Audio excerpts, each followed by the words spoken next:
Hi, my name is Dr. Nathan Groot. I am a music instructor at the Arkansas School for Mathematics, Sciences, and the Arts, where I teach string ensemble, applied string lessons, and other music courses. Today, we're going to be going over A major for violin. This is the 3-octave scale for your Arkansas All-State audition for the senior high division. First things first, let's go over a few of the rules for your audition. This will need to be 120 beats per minute on your metronome. So that's going to be about like this: 1, 2, ready, go, A, B, C sharp, B, about like that. So make sure you have the right tempo. Also, these scales are to be played without vibrato. This helps the adjudicators listen for your pure pitch. It can be a little bit hard to omit vibrato, especially if you're used to it. It's hard for me too, but it just takes a little bit of extra thought when you're practicing and consistency when you're practicing. Finally, you want to make sure to repeat the top note of the scale. This is something you might not always do in your practice. I don't always do it either, but for this audition, you want to make sure that you are preparing by repeating that top note. All right, first let's talk about the scale. A major, if we look at, well, our half circle of fifths over here, we have A major. This has 3 sharps, F sharp, C sharp, and G sharp. So just familiarize yourself with that key and remember which of the notes are sharp according to the key and the key signature. All right, now, let me share with you my fingerings. These may not be the fingerings that your teacher recommends, and if your teacher recommends something different, definitely go with what they're telling you to do. If you are open to new fingerings though, I am going to share these with you and hopefully they'll be helpful. I'm just going to go through really slowly as they're up on the screen and just sort of narrate my fingerings here, okay? If you don't need this narration, feel free to skip ahead.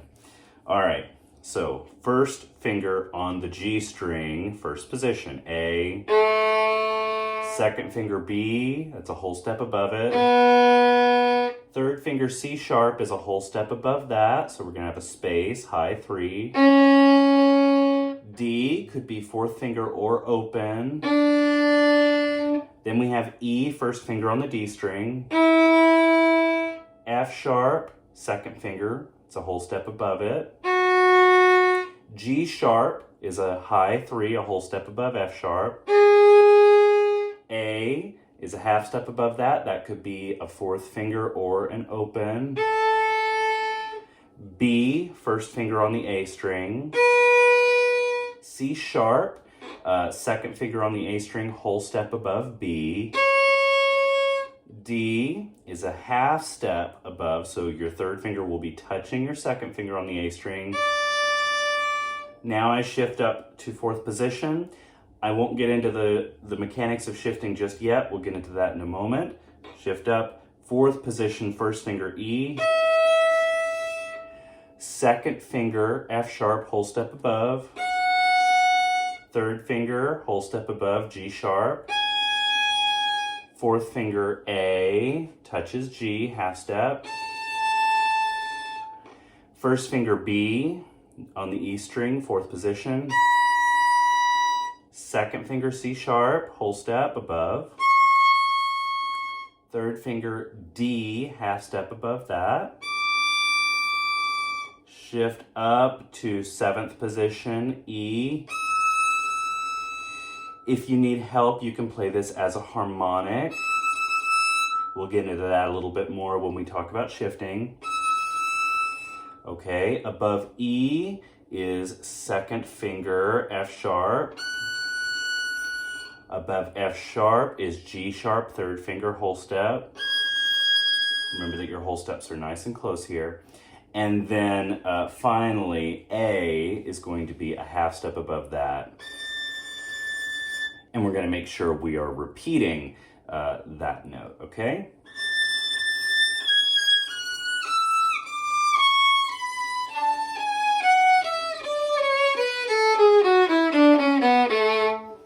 and then coming down with the same fingering in reverse.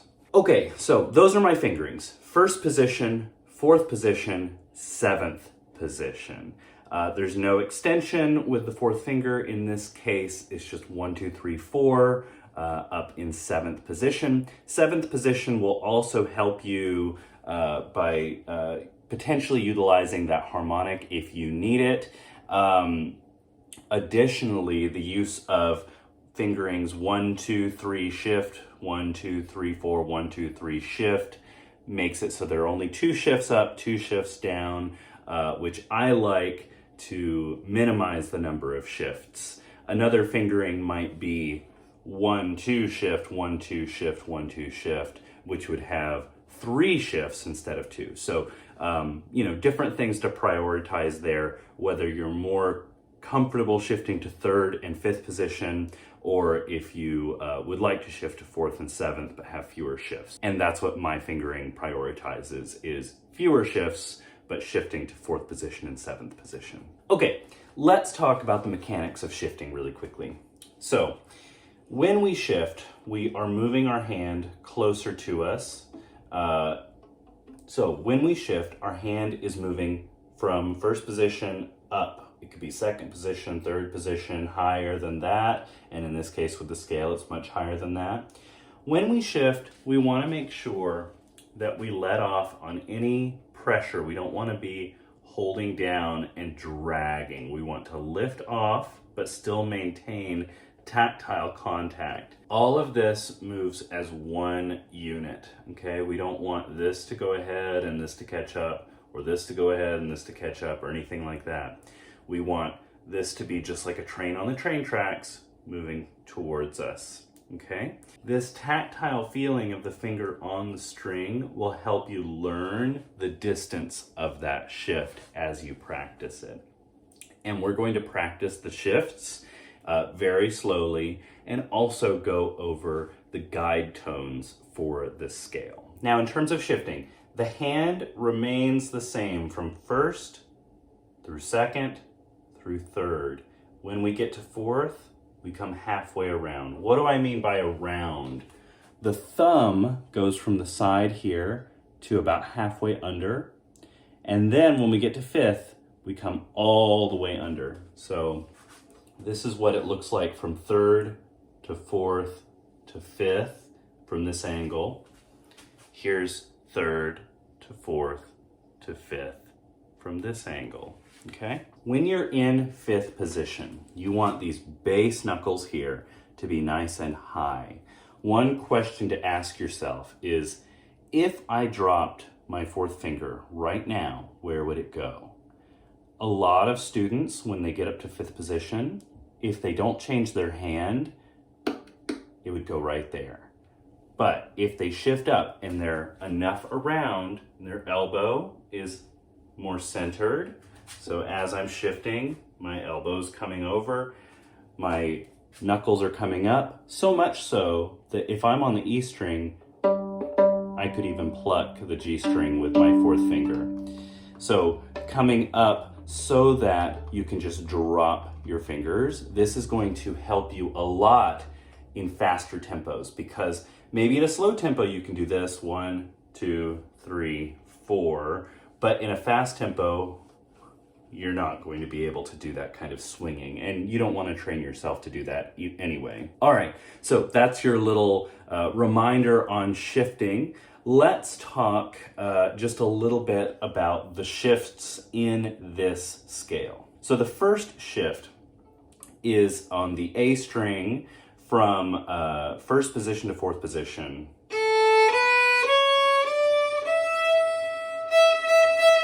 You can test it with your open E string if you want. First finger in open E. So what's actually happening here? I'm going open, 1, 2, 3, and I'm thinking about the first finger here, going from B, letting off finger pressure, and coming halfway around and meeting that E.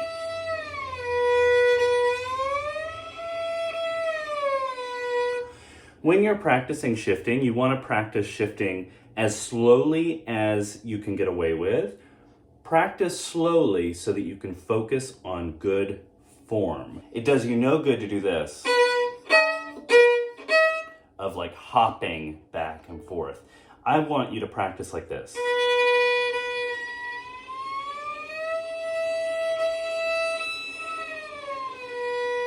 So that you're really programming in your brain this distance and this slight rotation once you pass third and get into fourth, okay? So practicing this, B first finger to E first finger, first position to fourth position.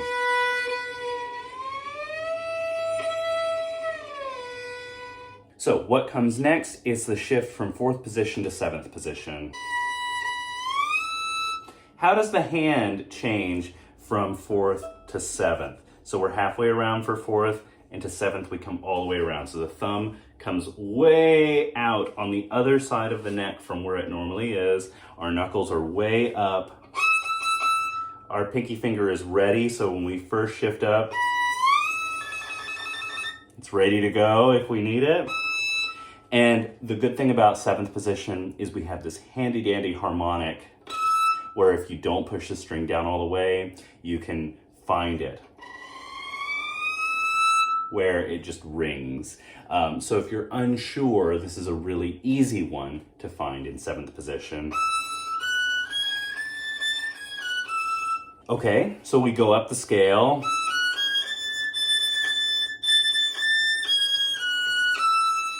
And we have to shift down from seventh to fourth. Now here's where I want to talk about guide tones. What's a guide tone? A guide tone is a note that is not actually written in the music that we're thinking about to help us with a shift. Some teachers will call them helper notes or helper tones or shifting tones.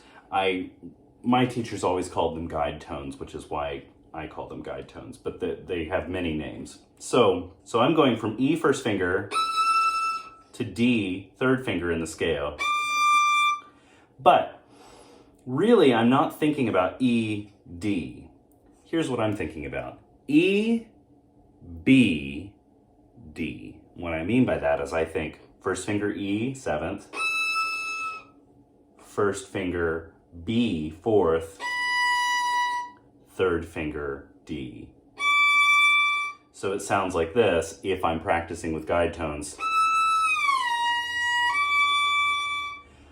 Why bother with this, right? This note isn't in this order. I'm not actually playing a B. Why not do this? And go 1, 3, 2, 1.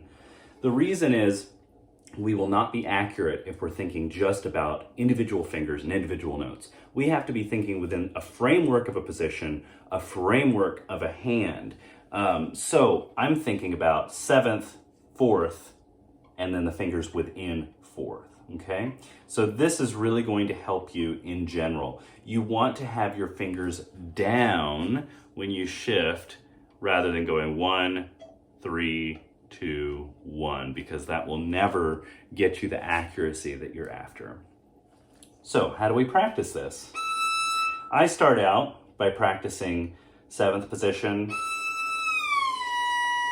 sliding down to fourth, and then adding my D.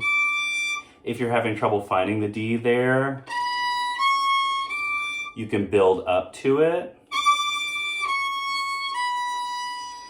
So I'll practice from the top of the scale down.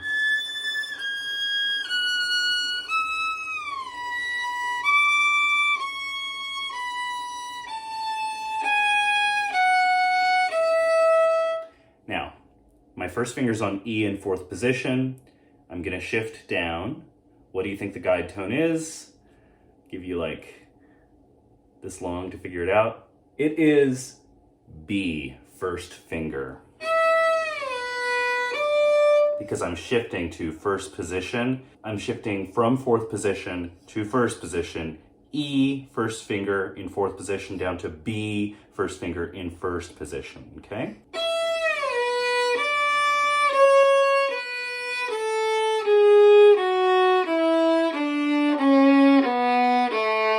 All right, so We've talked through this scale. I've given you my fingering, we've looked at the shifts, and I've introduced the topic of guide tones.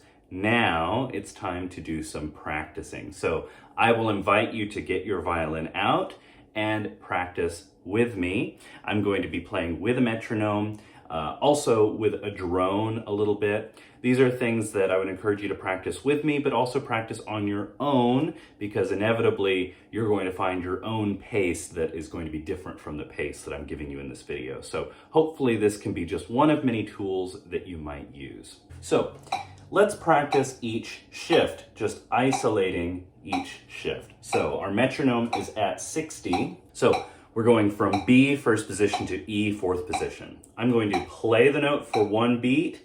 The second beat, I'm going to start the shift, land in the new position on the next beat, and then shift on the next beat. So I'll give you an example. Here it is.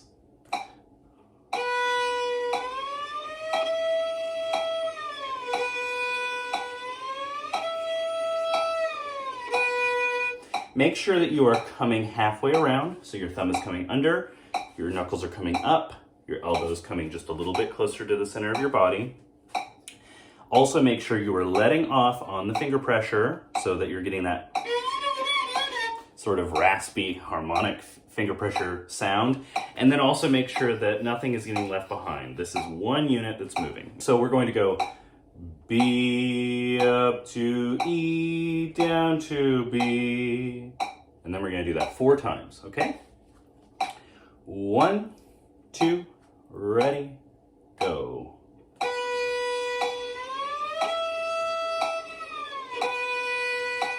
Again, 1, 2, ready, go.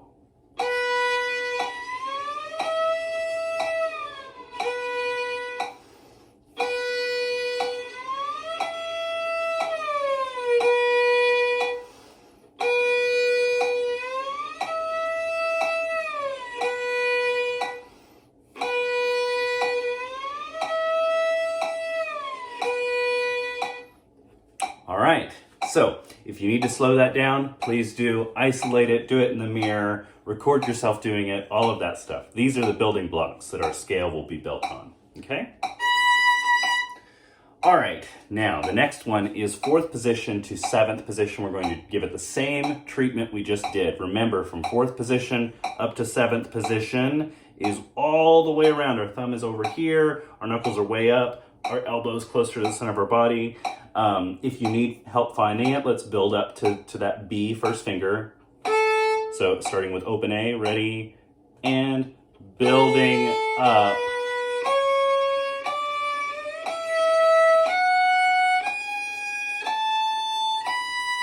There's B, okay?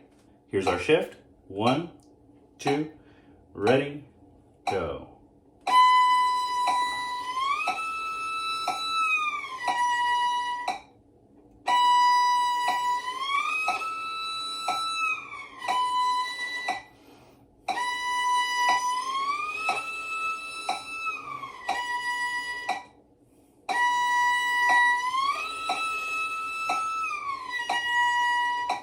Okay, now we're going to practice it on the way down. Here's the trick though. We're going to go from 7th position to 4th position and then add our 3rd finger, because that's what we're going to do with our guide tones, right? So find your harmonic. Should be easy to find even if you dropped your hand. You can find it pretty easily, hopefully.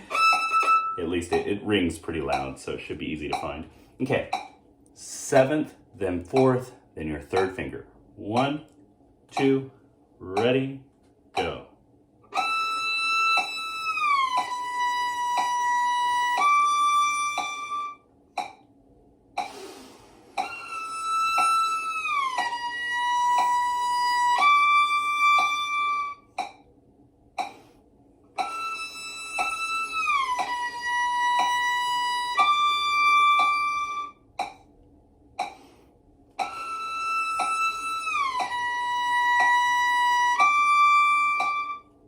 Okay, now find your first finger E in 4th position, test it with your open string if you need to. All right, we're gonna do the same thing. E, fourth position, to B, first position, and then D, third finger. Now remember, the hand comes all the way back to normal and your thumb should be right where you left it in first position. All right, find your E, fourth position. Okay. 1, 2, ready, go.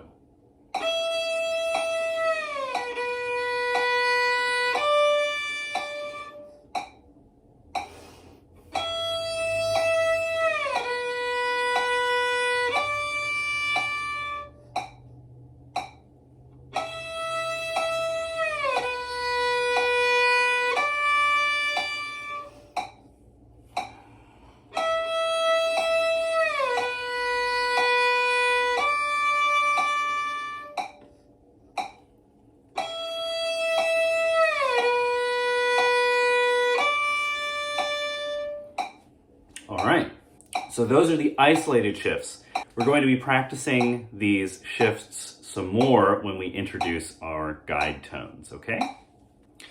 All right, the next one I want to introduce is something that I call scrubbing, which doesn't really, there's not really a good reason to call it that other than the fact that it feels like scrubbing something back and forth. The reason is I go back and forth between notes. So an example would be A, B, A, B, B, C sharp, B, C sharp, and so on.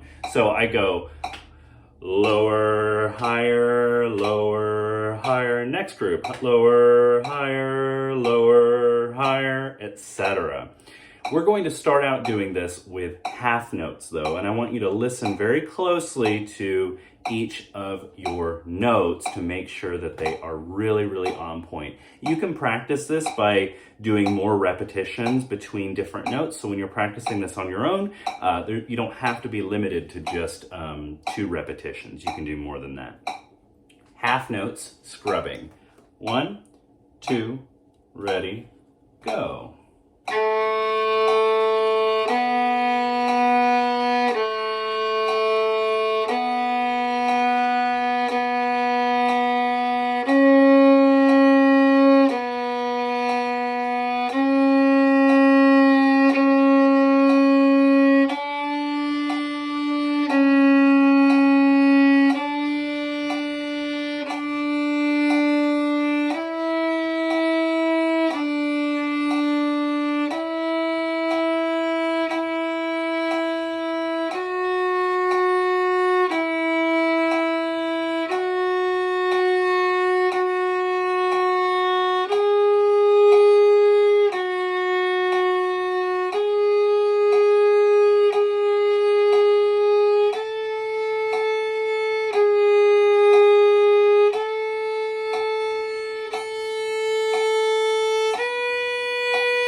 Remember to shift.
back down.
Quarter notes.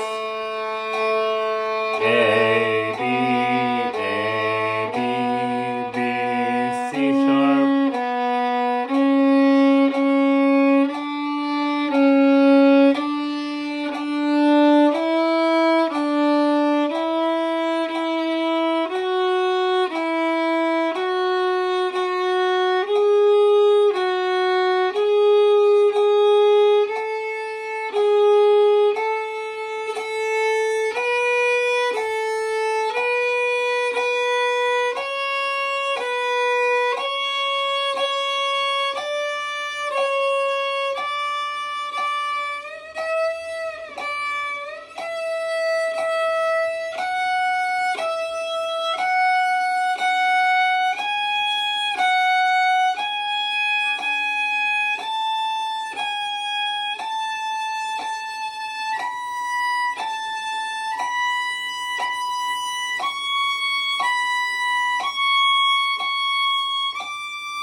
Whoops.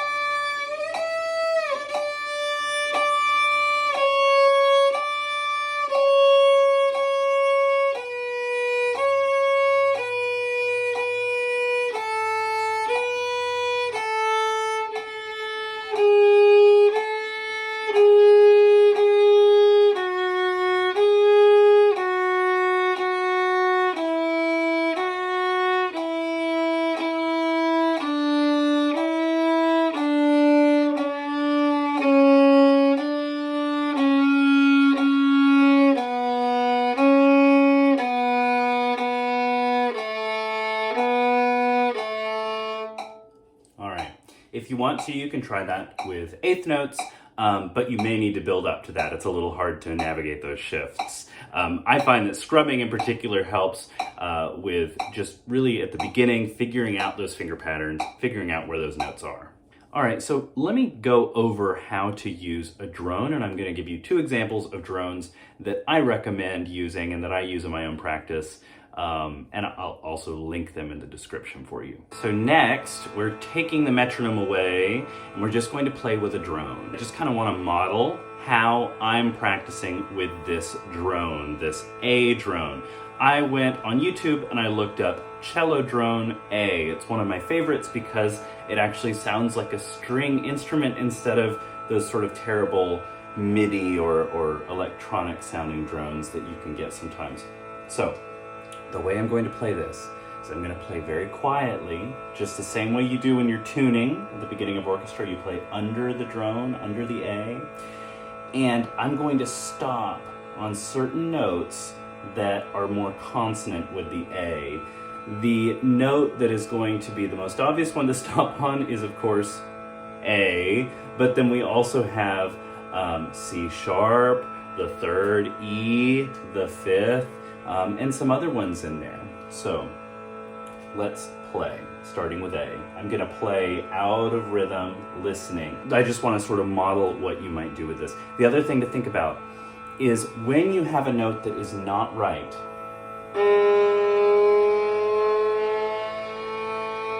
let's not slide into it.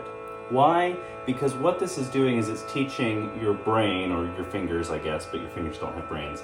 It's teaching the tactile memory to put your finger down in the wrong place and then adjust. We don't want to train it to do that. We want to train it to drop in the right place in the first time you do it. So, if you hit a note wrong, lift it and go back to the previous note. If that's out of tune, I'm going to lift it and try to get it in tune a few times before I move on, okay? So let's start. A. I'm listening each time to see if I'm satisfied.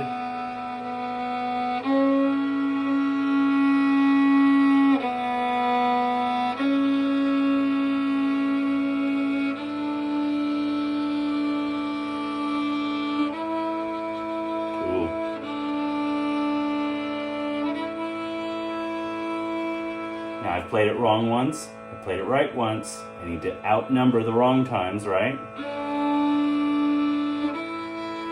Okay.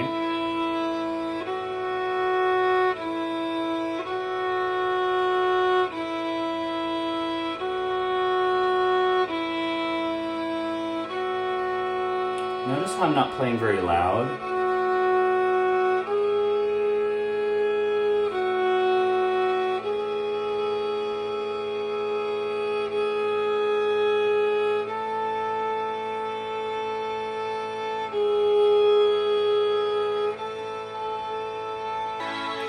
The other thing you might look for is something called an A major drone or an A major triad drone. This is playing the A major triad chord, A, C sharp, E. So this has the members of the chord of the arpeggio if you're playing the arpeggio. So A, of course, obviously, and then C sharp.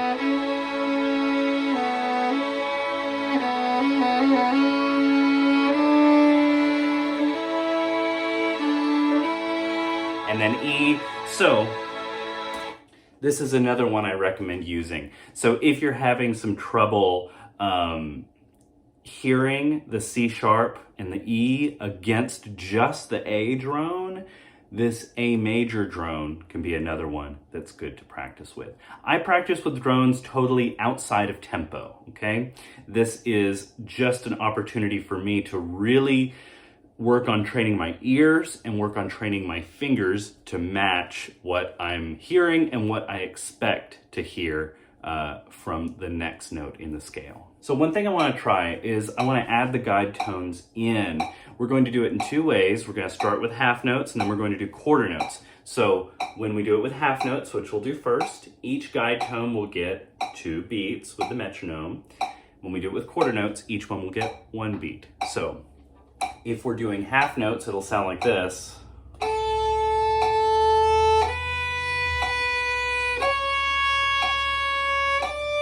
Guide tone B to E, and then continuing on, okay? From the beginning. Half notes with guide tones. 1, 2, ready, go.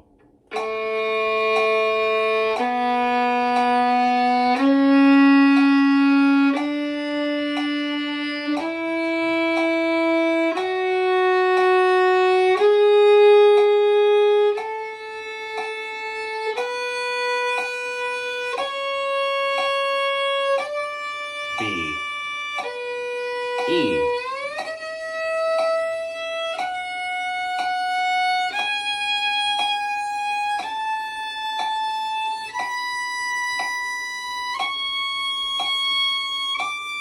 B, E.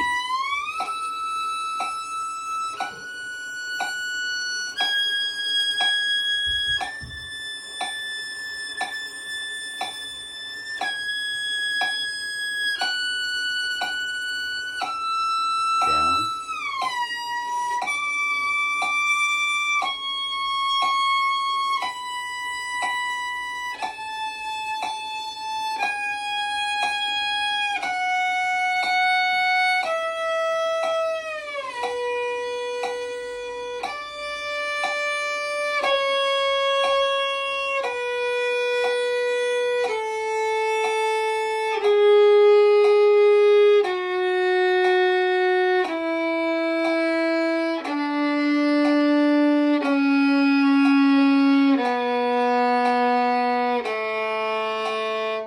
Okay, now let's do quarter notes. 1, 2, ready, go.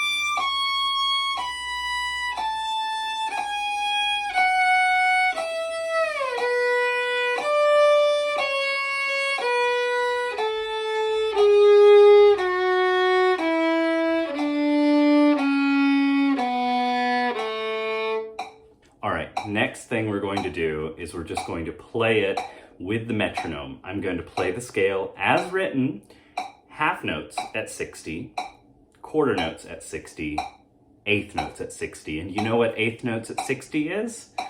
It is quarter note equals 120 because that's double, right? So we're just going to go through at these different tempos. First things first, half notes at 60. 1, 2, half notes.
1, 2, quarter notes.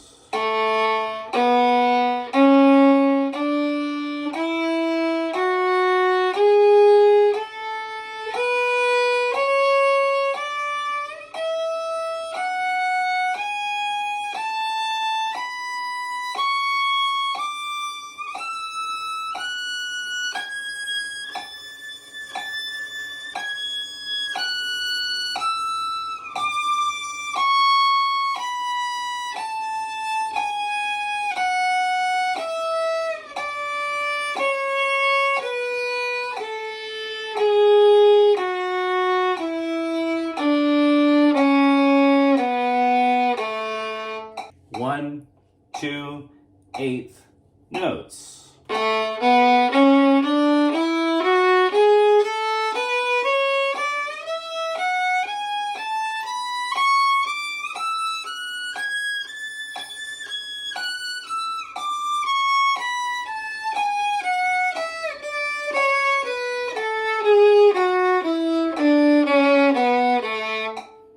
And that's what your final tempo will sound like.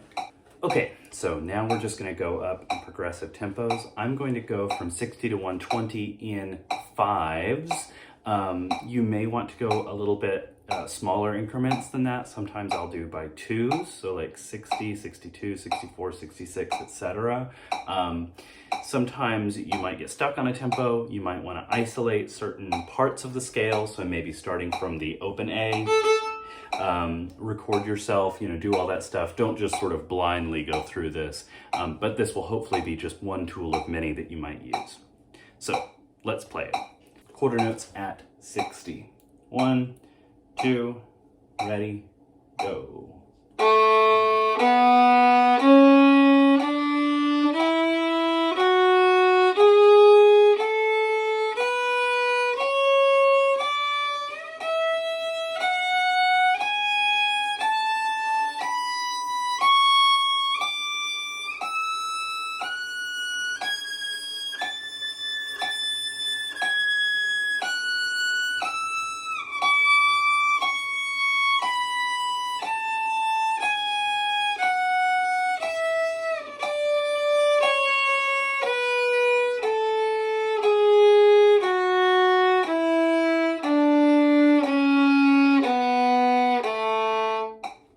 65.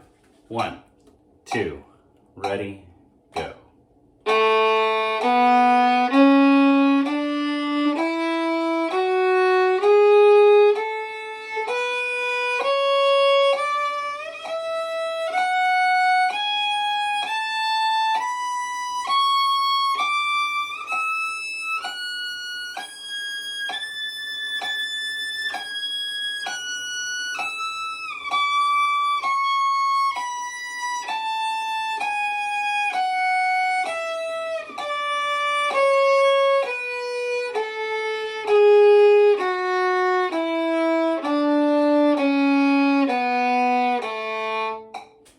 Here is 70.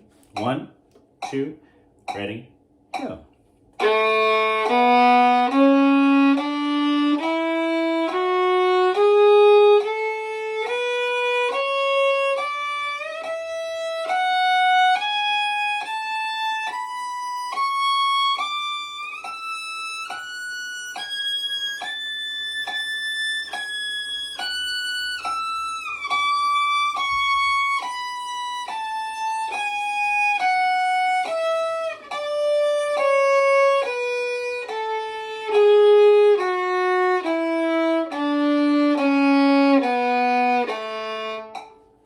Here is 75.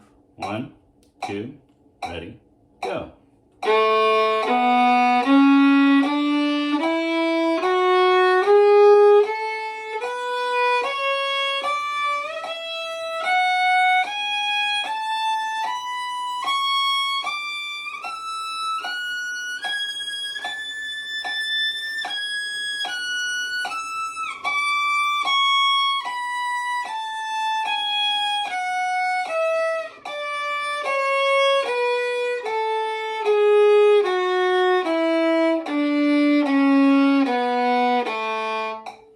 Here's 80.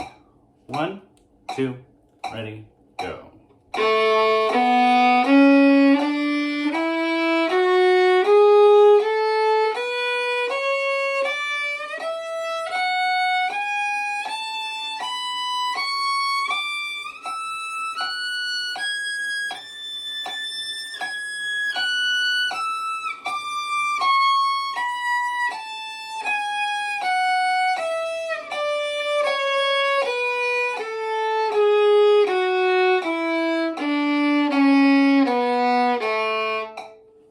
Here's 85.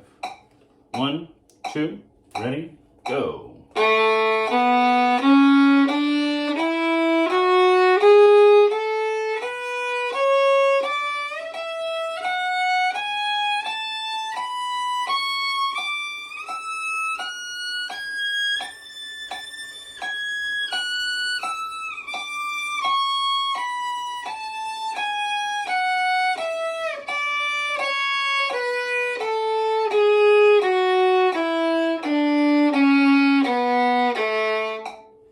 Here's 90. 1, 2, ready, go.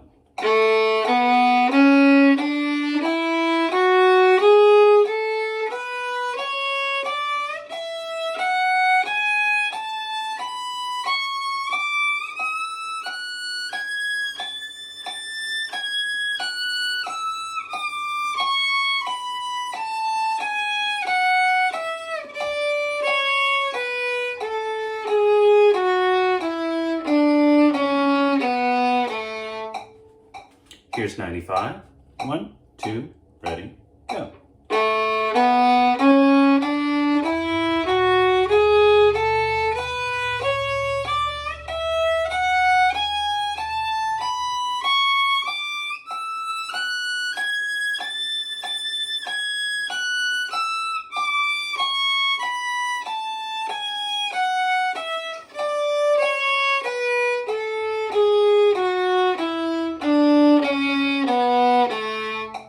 Here's 100.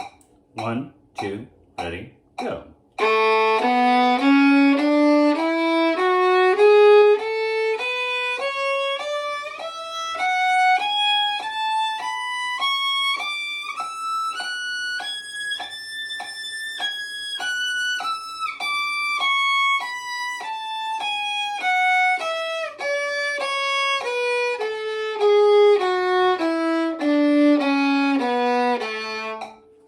Here's 105. 1, 2, ready, go.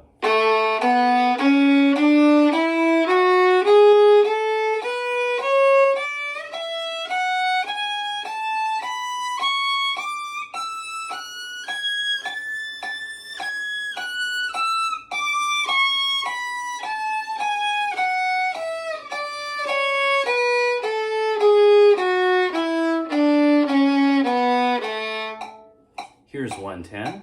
1, 2, ready, go.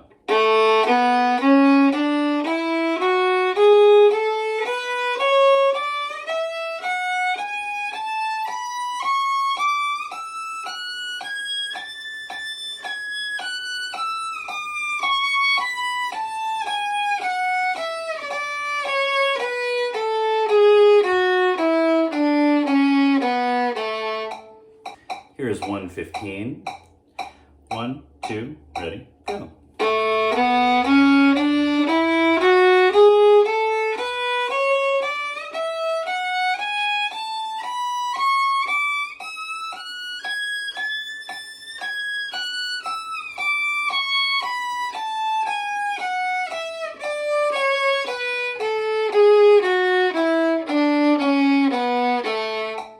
Here's 120. 1, 2, ready, go.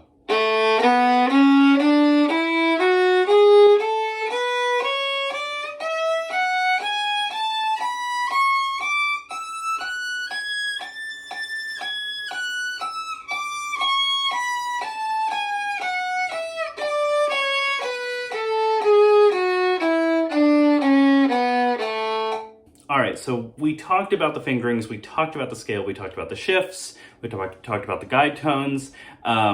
We practiced it a little bit. These are just a couple of ways, by the way, to practice scales. There are almost endless numbers of ways you could practice this scale and get more out of it. There's a reason people practice scales from when they very first start the instrument all the way through their lives. So people can be playing scales every day for 80 years.